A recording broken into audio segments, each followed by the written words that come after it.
जब भी आप कोई किसी कॉपीज को लिखना स्टार्ट करते हैं तो सबसे इंपॉर्टेंट पार्ट होता है ऑडियंस की अंडरस्टैंडिंग होना आपको, क्योंकि ऑडियंस का पता करेंगे तो उसके अकॉर्डिंग ही हम अपना जो कॉपीज हैं वो लिख पाएंगे। अगर आपने ऑडियंस को अच्छे से समझ लिया है कि ऑडियंस कौन है, आप किसके लिए लिख रहे हैं, तो आपने 50% ऑफ द बैटल वन कर लिया। तो इस सेशन में हम समझने वाला है कि हम ऑडियंस को कैसे समझ सकते हैं और क्यों इंपॉर्टेंट है और क्या एलिमेंट्स मैटर करते हैं जिससे कि आप ऑडियंस को अंडरस्टैंड प्रॉपर्ली कर पाओ। अगर आप अपना career content writing, copy writing, SEO या डिजिटल मार्केटिंग में बनाना चाहते हैं तो सिंपली दिए हुए नंबर पर कॉल करना है आपको और अपनी फ्री डेमो क्लास बुक करनी है। सो कॉपीराइटिंग का मीनिंग, जैसे हमने स्टार्टिंग में सेकंड जो अपना सेशन था उसमें समझा था कि कॉपीराइटिंग और कंटेंट राइटिंग में बहुत डिफरेंस है। कंटेंट राइटिंग से आप मैसेज कन्वे करना चाहते हैं, इन्फॉर्म करना चाहते हैं, बट कॉपीराइटिंग से आप कन्विंस करना चाहते हैं। सो कॉपीराइटिंग का मतलब यहाँ पे मैसेज कन्वे करना नहीं है कि हमारे पास ये प्रोडक्ट है, आपका मोटिव है कि यूजर को कन्विंस करना, और कन्विंस करने के लिए सबसे इंपॉर्टेंट है कि आपको ऑडियंस को पता होना चाहिए कि उनको चाहिए क्या।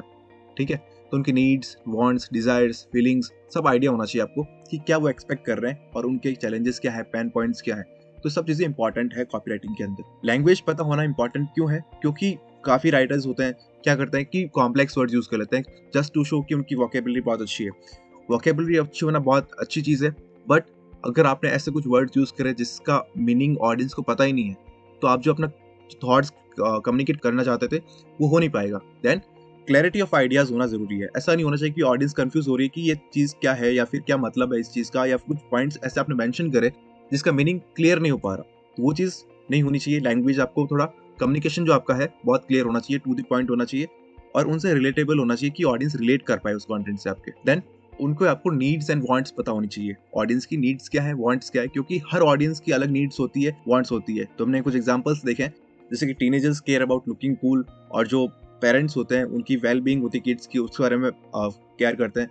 देन बिजनेस प्रोफेशनल होते हैं, उनको मतलब होता है कि आपका बिजनेस ग्रोथ कैसे कर पाए, रेवेन्यू जैसे जनरेट ज़्यादा कैसे कर पाए। तो सबके अलग अलग डिजायर्स हैं, सबके अलग अलग वांट्स हैं लाइफ के अंदर। तो आप सेम कंटेंट से या फिर सेम कॉपी राइटिंग से उनको कन्विंस नहीं कर सकते हर ऑडियंस को। तो आपको पता होना चाहिए कि मैं किसके लिए लिख रहा हूँ कॉपीज। ये जो फॉर एग्जाम्पल एक प्रोडक्ट है या सर्विस है, तो आप टारगेट ऑडियंस सबको माइंड होना चाहिए कि उनको क्या फर्क पड़ता है, उनकी डिजायर्स क्या है, उनकी वांट्स क्या है, उनकी नीड्स क्या है। उसके अकॉर्डिंग हम फिर ऑडियंस को कन्विंसिंग पॉइंट्स इस टाइप से मेंशन करेंगे ताकि वो कन्विंस इजीली हो पाए। देन सबसे बड़ी मिस्टेक जो कॉपीराइटर्स करते हैं, काफी कॉपीराइटर्स करते हैं, कि वो ये बताने में बिजी हो जाता है कि उनका प्रोडक्ट कितना अच्छा है, उनके प्रोडक्ट में इतने सारे फीचर्स हैं, उनके प्रोडक्ट के अंदर इतने सारे स्पेशल चीजें हैं, बट ऑडियंस को कोई मतलब है उन चीजों से, कोई मतलब नहीं, 1% भी मतलब नहीं है अगर उनको कुछ बेनिफिट शो नहीं हो रहा उस चीजों से।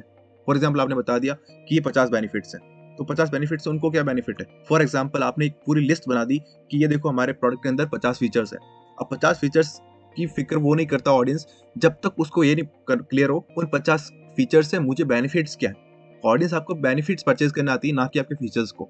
ठीक है, सो आप क्या करना चाहिए आपको, तो instead of listing the reasons कि क्यों हमारा बिजनेस अच्छा है, हमारा प्रोडक्ट में ये फीचर्स है, आप वहां पे बताओ कि ऑडियंस को इन चीजों से या फिर आपके प्रोडक्ट से क्यों बेनिफिट्स हैं, कितने सारे बेनिफिट्स उनको मिल रहे हैं। ये अगर लिस्ट बनाओगे तो हमेशा ज्यादा कन्विंसिंग बनेगा उनके लिए। तो हम एग्जांपल देखते हैं छोटा सा, we are digital marketing experts. तो आपने क्या कन्वे करा यहाँ पे कि हम एक्सपर्ट्स हैं डिजिटल मार्केटिंग के अंदर, तो आपने अपनी एक्सपर्टीज बताई, बट ऑडियंस को इससे क्या मतलब, ऑडियंस को इससे क्या मिल रहा है, उनको बेनिफिट क्या है वो देखना है। तो इसका हम अगर बेनिफिट शोकेस करें इसी चीज का, तो हम कैसे कर सकते हैं? Our digital marketing expertise helps you grow your business and see real results. तो grow your business and see real results, ये ऑडियंस के बेनिफिट्स हैं। तो आपको ये हाईलाइट करना है हमेशा, रेदर देन कि हम एक्सपर्ट्स हैं, आप अपने बारे में बता रहे हो, बट आपको यहाँ पे कॉपीराइटिंग में ऑडियंस के लिए आप क्या कर सकते हो वो बताना है, राइट? देन अब जब ऑडियंस टारगेटिंग कर रहे हो, अपने कॉपीराइटिंग क्रिएट कर रहे हो, तो हमेशा दो केस हो सकते हैं कि ऑडियंस आपको पहले से जानती है, सेकंड थिंग वो पहली बार आपके पेज पे आ रही है, पहली बार आपके एड को देख रही है। तो यहाँ पे दो केसेस में क्या करना है आपको, ये पता करना है कि आप ब्रांडिंग कितनी हो चुकी है, आपकी ब्रांड अवेयरनेस कितनी है मार्केट के अंदर। अगर अवेयरनेस है तो आपको अपने बिजनेस के बारे में बहुत सारी चीजें बताने की जरूरत नहीं है लैंडिंग पेज के ऊपर। सेकंड थिंग, अगर उनको नहीं पता है तो एक आध पैराग्राफ अगर ऐड कर दोगे तो उनको थोड़ा बेटर आइडिया होगा कि बिजनेस क्या है और क्या करता है, राइट? तो ये चीज भी रिसर्च करोगे ऑडियंस की तभी पता चलेगी। देन ऑडियंस की रिसर्च कैसे करें, ऑडियंस को कैसे पता चले हमको कि हमारी ऑडियंस कौन है, और बेटर तरीके से हम अपना कॉपीराइटिंग स्किल्स को कैसे यूटिलाइज कर सकते हैं, उसकी कुछ हम टिप्स देखते हैं। तो फर्स्ट थिंग, आपकी जो प्रीवियस कैंपेन्स वगैरह रन कर रहे हैं, फॉर एग्जांपल आपने गूगल एड्स के कैंपेन्स रन कर रहे हैं, सोशल मीडिया कैंपेन्स रन कर रहे हैं, या फिर ईमेल मार्केटिंग कैंपेन्स कर रहे हैं, तो उनके जो एनालिटिक्स वगैरह है उनको रिव्यू करो कि ऑडियंस ने उस टाइम क्या डिसीजंस लिए, उन्होंने एक्शंस क्या लिए, और परचेज लोग किन लोगों ने करे उसमें से। तो ऑडियंस की एनालिसिस वहां से करोगे तो एक बेटर आइडिया हो पाएगा अपने को कि पिछले बार एनालिटिक्स में क्या चीजें थी और उसमें से हम क्या अपनी कह सकते हैं कि एनालिटिक्स को यूज कर सकते हैं नेक्स्ट स्ट्रेटेजीज के अंदर। देन आप जैसे प्रोडक्ट है आपका, जैसे कि गूगल माई बिजनेस के ऊपर रिव्यूज आ रहे हैं और फेसबुक पे रिव्यूज आ रहे हैं, और जो थर्ड पार्टी प्लेटफॉर्म्स है जैसे कि जस्ट डायल है या फिर ट्रस्ट पायलट वगैरह है, उन पे कैसे रिव्यूज आ रहे हैं, उन प्रोडक्ट रिव्यूज को आप पढ़ोगे तो आइडिया हो पाएगा कि ऑडियंस को आपसे क्या चाहिए था और आपने क्या डिलीवर करा, फॉर एग्जाम्पल। ठीक है, और कमेंट्स है सोशल मीडिया प्लेटफॉर्म्स के ऊपर, उन कमेंट्स को आप रिव्यू करोगे तो एक बेटर आइडिया हो पाएगा कि ऑडियंस क्या एक्सपेक्ट कर रही है आपसे। देन कॉम्पिटिटर रिसर्च इंपॉर्टेंट है।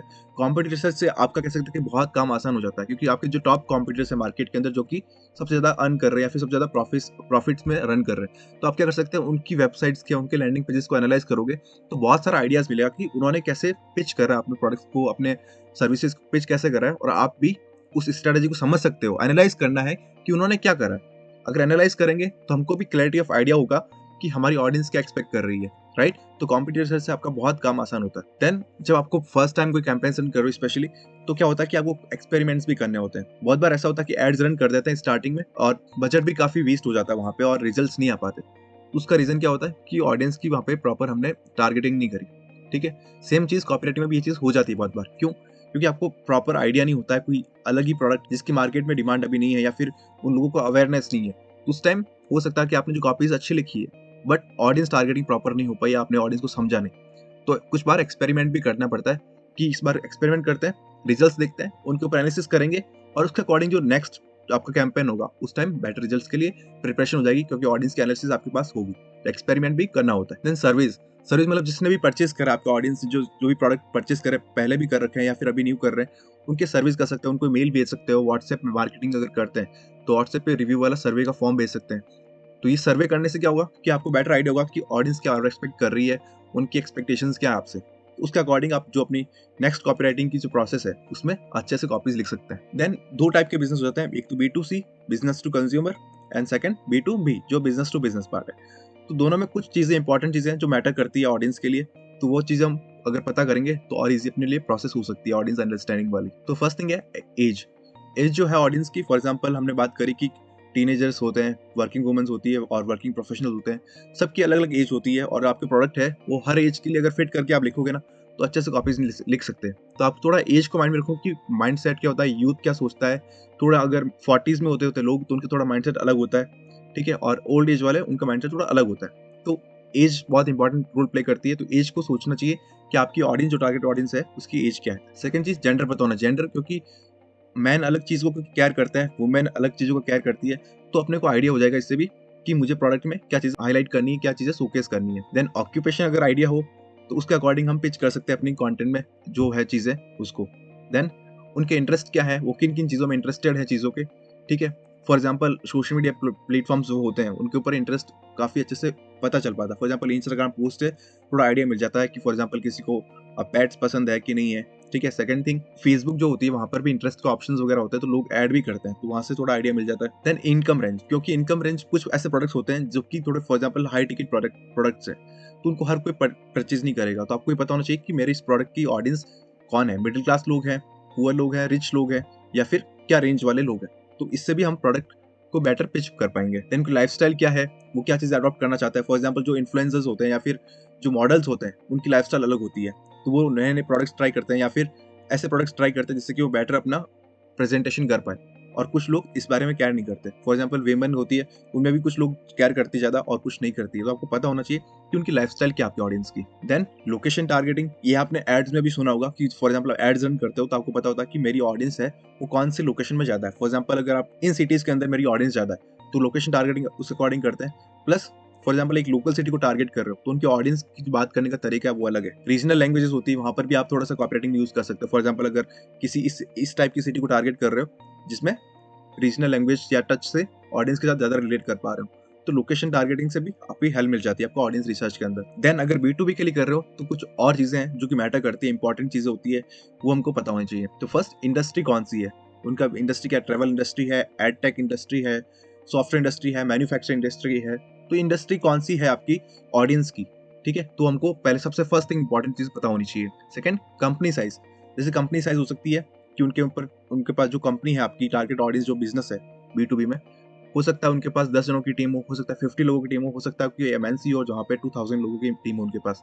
तो कंपनी साइज पता होगी, उस हिसाब से फॉर एग्जाम्पल आपका एक सॉफ्टवेयर है B2B का, उसको पिच करना है तो किसके लिए आपकी कंपनी साइज क्या है सामने टारगेट ऑडियंस की वो पता होगी तो बेटर, क्योंकि हो सकता है कि B2B जो आपका प्रोडक्ट है उसकी कॉस्ट $10,000 पर मंथली कॉस्ट वाला हो, तो हर कोई अफोर्ड नहीं कर सकता। आपको कंपनी साइज पता होगी तो आइडिया बेटर हो पाएगा कि किसको पिच कर रहे हैं हम। देन लोकेशन, उस कंपनी की लोकेशंस पता कर लो, फॉर एग्जांपल किस टेरिटरी में काम कर रही है, वो कहाँ-कहाँ ऑपरेट करती है, ये पता कर लेंगे तो एक बेटर आइडिया हो जाएगा ऑडियंस का। देन उनका रेवेन्यू क्या है, रेवेन्यू एस्टिमेशन आप लगा सकते हैं। फॉर एग्जांपल कुछ बड़ी ब्रांड्स हैं, फिर बड़ी कंपनीज हैं, स्टार्टअप्स हैं, तो उनका क्या होता है कि कुछ ऐसी वेबसाइट्स हैं जहाँ पे आपको उनका रेवेन्यू मंथली या फिर एनुअल रेवेन्यू है उनका आइडिया मिल जाता है, रफ एस्टिमेशन मिल जाता है। तो वहाँ से आप थोड़ा आइडिया रिसर्च करके पता कर सकते हैं। देन आप जो ऑडियंस को टारगेट कर रहे हो ना, वो पहले है लाइक टू बिजनेस की प्रोफाइल नहीं है, वहाँ पे है बिजनेस मेन्स जो है, बिजनेस प्रोफेशनल्स है। फॉर एग्जाम्पल कोई सीईओ को टारगेट कर रहे हो, सीएक्सओ है, सीएमओ है, सीएफओ है, उनको टारगेट कर रहे हो तो आपको पता होना चाहिए कि उनकी सीनियरिटी क्या है, या फिर आप मार्केटिंग मैनेजर है उनको टारगेट कर रहे हो तो आपको पता होना चाहिए किसको टारगेट कर रहा हूँ और वो क्या चीजें